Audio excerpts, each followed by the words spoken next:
ప్రధాని మోదీ అమరావతి పర్యటన ఏర్పాట్లు దాదాపు పూర్తయ్యాయి. ఇక రేపు మధ్యాహ్నం 3:25 నుండి 4:45 వరకు కూడా మోదీ అమరావతి పర్యటన జరగనుంది. ఇక 3 సభా వేదికల ఏర్పాటుకు ప్రధాని సెక్రటరీ నో చెప్పారు. సభా వేదికపై 14 మందికి అనుమతిచ్చారు.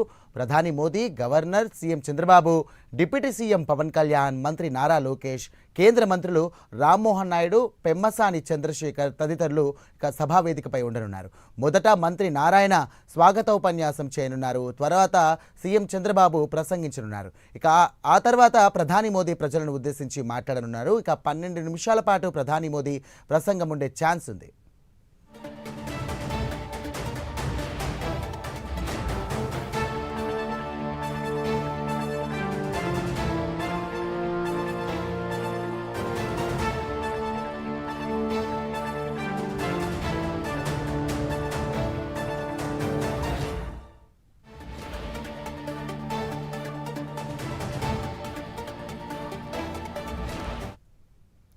రైట్, ఇదే అంశానికి సంబంధించి మరిన్ని డీటెయిల్స్ మా కరెస్పాండెంట్ శ్రీనివాస్ అందిస్తారు. శ్రీనివాస్, చెప్పండి, రేపు ప్రధాని మోదీ అమరావతి పర్యటనలో భాగంగా ఏర్పాట్లు ఎంతవరకు అయ్యాయి, అలాగే దీనికి సంబంధించి కూడా అధికారులు ఎలాంటి ఏర్పాట్లు పూర్తి చేశారు?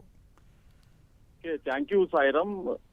రేపు ప్రధాని నరేంద్ర మోడీ అమరావతి పర్యటనకు రాబోతున్నారు. ఆయన రేపు కేరళ టూర్ ముగించుకొని అక్కడ నుంచి కూడా ప్రత్యేక విమానంలో కూడా విజయవాడ గన్నవరం ఎయిర్పోర్ట్ చేరుకుంటారు. అక్కడ నుంచి కూడా ఆయన ప్రత్యేక హెలికాప్టర్లు కూడా అమరావతి సమీపంలోని ప్రత్యేకంగా ఏర్పాటు చేసిన హెలిప్యాడ్ వద్దకు చేరుకుంటారు. దాని తర్వాత అక్కడ నుంచి హెలిప్యాడ్ నుంచి 3:45 ప్రాంతంలో కూడా అతను అక్కడికి సభాస్థలికి చేరుకుంటారు. దాని తర్వాత కూడా 3:50 సంబంధించి కూడా అక్కడ అమరావతి వేదికపై నుంచే అక్కడ నుంచి ఆయన ఏదైతే ప్రత్యేకంగా అమరావతి రీలాంచింగ్ కార్యక్రమానికి సంబంధించి కూడా ఏదైతే ఏర్పాటు చేస్తారో ఒక పైలాన్ని ప్రధాని రిమోట్ ద్వారా కూడా పైలాన్ని ఆవిష్కరిస్తారు. దాదాపు దీంతో పాటు చూసుకుంటే దాదాపు అమరావతి అభివృద్ధి పనులు అలాగే పలు శంకుస్థాపనకు సంబంధించి రాష్ట్రంలో వివిధ కేంద్ర సహాయంతో వివిధ అభివృద్ధి కార్యక్రమాలకు శంకుస్థాపనకు సంబంధించి కూడా దాదాపు 58,000 కోట్లకు పైగా కూడా ఏదైతే పనులు ఉన్నాయో ఆ పనులకు సంబంధించి కూడా ప్రధాని నరేంద్ర మోడీ చేతుల మీదుగా ఆ కార్యక్రమం ప్రారంభిస్తారు. దాని తర్వాత కూడా అక్కడ నుంచి కూడా ప్రధానంగా ఆ సభా వేదిక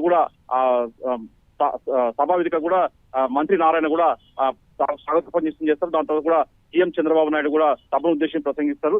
దాని తర్వాత కూడా ప్రధాని నరేంద్ర మోడీ కూడా ప్రజలను ఉద్దేశించి ప్రసంగించే అవకాశం ఉంటుంది. అయితే ఇప్పటికే ఆ సభ వద్ద మటుకు మొత్తం ఏర్పాట్లు చేశారు. ప్రధాని నరేంద్ర మోడీకి సంబంధించి పర్యటనకు సంబంధించి కూడా అన్ని ఏర్పాట్లు చేశారు. రాష్ట్ర ప్రభుత్వం సీఎం చంద్రబాబు నాయుడు ఆధ్వర్యంలో డీజీపీ హరీష్ కుమార్ గుప్తా, సిఎస్ విజయానంద్ ఆధ్వర్యంలో కూడా మొత్తం ఏర్పాట్లు చేస్తారు. ఇప్పటికే బహిరంగ సభ వద్ద దాదాపు మొత్తం అన్ని పనులన్నీ పూర్తయ్యాయి. దాదాపు 5 లక్షల మంది ప్రజలు కూడా సభాస్థల వద్ద కూర్చుని కూడా అన్ని ఏర్పాట్లు చేస్తారు. ఒకవైపు ఎండ వేడికి తట్టుకోకుండా ప్రజలకు ఇబ్బంది లేకుండా కూడా అన్ని ఏర్పాట్లు చేస్తున్నారు. మరోవైపు కూడా అకాలంగా వర్షాలం పడితే మటుకు అక్కడ కూడా ఎలాంటి ఇబ్బందులు కలగకుండా కూడా అన్ని సభాస్థల వద్ద మటుకు పెద్ద ఎత్తున కూడా ఏర్పాట్లు చేశారు. మొత్తం రాష్ట్రం నలుమూల నుంచి కూడా అన్ని జిల్లాల నుంచి కూడా ప్రజలు ఈ సభకు ప్రధాని నరేంద్ర మోడీ సభకు హాజరయ్యేలా కూడా మంత్రులంతా మొత్తం ఇప్పటికే ఏర్పాట్లు చేస్తున్నారు. ఆ జిల్లాకు సంబంధించి కూడా ఇప్పటికే ఈ ప్రధాని నరేంద్ర మోడీకి సంబంధించి కూడా ఆయా జిల్లాల మంత్రులు కూడా ఇప్పటికే మొత్తం అక్కడ ఏర్పాట్లు చేసి ఇక్కడికి సభకు తరలి వచ్చారు కూడా అన్ని ఏర్పాట్లు చేస్తారు. మొత్తం చూసుకున్న మటుకు మరోవైపు చూసుకుంటే ప్రధాని నరేంద్ర మోడీ పర్యటన నేపథ్యంలో మొత్తం పోలీసులు భారీ బందోబస్తు ఏర్పాటు చేశారు. డీజీపీ హరీష్ కుమార్ గుప్తా ఆధ్వర్యంలో కూడా ఇప్పటికే దాదాపు 20 మందికి పైగా ఐపీఎస్ ఆధ్వర్యంలో కూడా మొత్తం భారీ బందోబస్తు చర్యలు చేపట్టారు. ఇప్పటికే ఎస్పీజీ ప్రొటెక్షన్ లో కూడా మొత్తం సభాస్థల వేదిక అలాగే హెలిప్యాడ్ అలాగే గన్నవరం ఎయిర్పోర్ట్ మొత్తం కూడా ఎస్పీజీ భద్రతా దళంలో కూడా వాళ్ళ గుప్పట్లోకి తీసుకుని ఇప్పటికే మొత్తం ప్రతి అనుమానం కూడా క్షుణ్ణంగా పరిశీలిస్తున్నారు. ఎక్కడెక్కడ కట్టుదిట్టమైన భద్రతలు చేపట్టారు. మరోవైపు చూసుకుంటే ప్రధాని నరేంద్ర మోడీ పర్యటన దృష్ట్యా కూడా నగరంతో పాటు నగరంలో చుట్టుపక్కల కూడా పెద్ద ఎత్తున ట్రాఫిక్ ఆంక్షలు విధించారు. మొత్తం చూసుకున్న మటుకు ప్రధాని నరేంద్ర మోడీకి సంబంధించి కూడా పర్యటనకు సంబంధించి కూడా మొత్తం ఏర్పాట్లు మటుకు దాదాపు పూర్తయ్యాయి. Sai, right, thank you Srinivas.